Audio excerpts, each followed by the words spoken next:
Hey, what is going on everybody? So I've been noticing that a lot of people in the MQB Mark 7 community, when they're trying to buy a downpipe, they have a hard time deciding whether to go catted or catless. And there are a number of reasons why one would want to go catted or catless downpipe, depending on a bunch of factors such as where you live, your state laws, or your own personal preferences.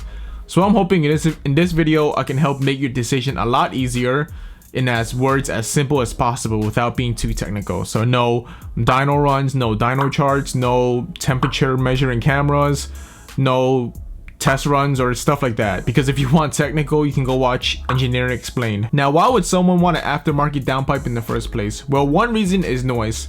The stock cat not only blocks performance, toxins, but also the sound of the people, engine and turbo sounds from going out into the world. If you have a stock downpipe, it doesn't matter what exhaust system you have, how much it costs, AWE Touring, AWE Track, CTS Turbo, APR, muffler delete, resonator delete, straight pipe, it won't be as loud as someone with an aftermarket downpipe. But if you combine those two, a high flow aftermarket downpipe with a nice exhaust system, or even a muffler delete or a straight pipe, then you get what a car that delivers Gaparonis should sound like. Another reason would be performance. Now, I'm not saying you're gonna get like plus 50 horsepower or even plus 30, maybe between like 10 and 20 more horsepower from a downpipe. Something that's like really minuscule and something you probably won't even feel. The stock cat and the stock downpipe puts a lot of restrictions on your car because from the factory, Volkswagen gotta pass emissions and all those other politics behind it.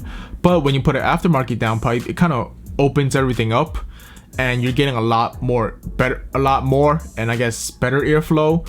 So even if there's no direct relationship between downpipe and performance, you're just helping your car breathe better for its current performance. So when it comes to downpipes, there are two main categories: catted or catless.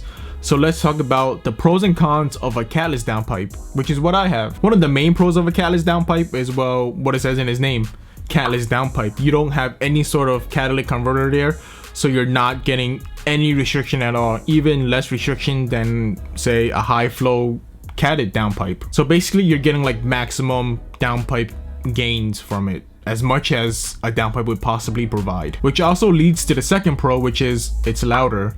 How much louder than a catted downpipe? Probably minuscule, but technically still louder. And the last pro, which is my favorite pro, is that it's cheaper. Companies like to add an additional like 50 or 100 bucks if you add a cat to a downpipe, but me being me, I'll always go the route that's cheaper, so I'll go catless just because it's cheaper. One of the main cons of a catless downpipe, and the one that everyone likes to talk about, is how bad it smells. So my catless downpipe, I only smell it when I'm not moving with my windows down.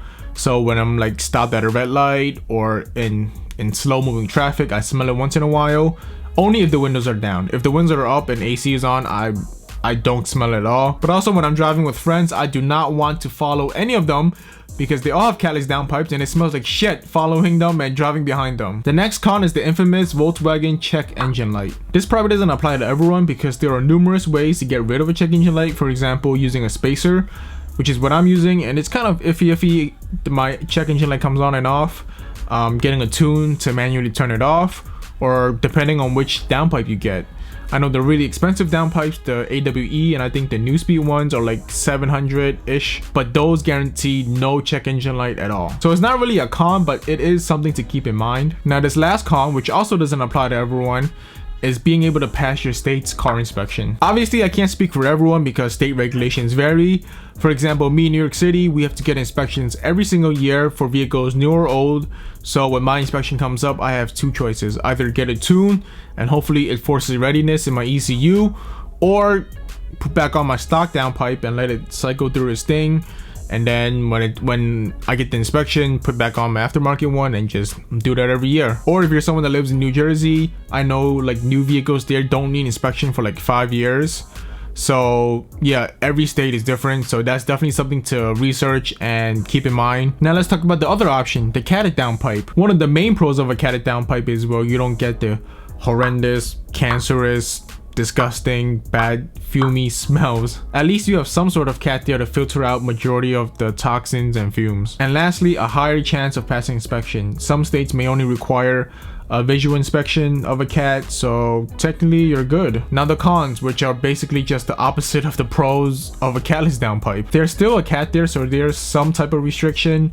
It's so not as much power as it could be, not as loud as it could be, and more expensive. And that wraps up this video. I hope it was helpful in some way in your downpipe buying decision. And as always, question, comments are welcome. Then catch you guys in the next one.